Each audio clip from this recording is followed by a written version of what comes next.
રાજપીપળા એપીએમસીની ચૂંટણી છેલ્લી ઘડીએ મુલતવી રહી। રજિસ્ટ્રારની ગેરહાજરીના બહાને ચૂંટણી મોકૂફ રાખતા હોબાળો થયો।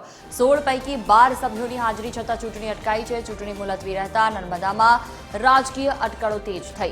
સભ્યોએ ચૂંટણી રદ થવા અંગે લેખિત રજૂઆત કરી છે। પ્રમુખ પદની ચૂંટણી પાછળ કોઈ મોટું રાજકારણ હોવાની પણ ચર્ચા છે।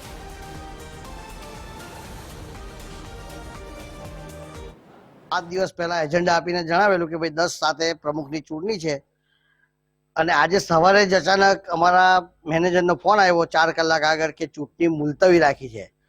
તો અમે તો કેટલાક અમારા મિત્રો ડિરેક્ટરો વડોદરાથી પણ આવે છે, એમને પણ ખર્ચા કરીને આવ્યા છે। હવે અમે પણ મારે દવાખાને બતાવવા જવાનું હોવાનું હતું, પણ આ ચૂંટણીના લીધે હું પણ જઈ શક્યો નથી। એટલે મારી પણ બીમારી હતી, પણ આ ચૂંટણીના લીધે મારે જવાનું ટાળવું પડ્યું।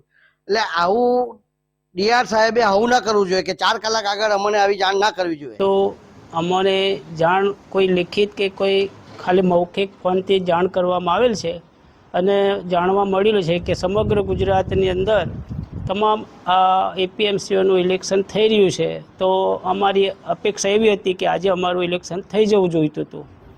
તો બધા ડિરેક્ટરોને ખ્યાલ આવી જતું ને જેને બનવું છે, જેની પરણિત હતી સરકાર જેને આપતી એ અમે બધા સંમત હતા।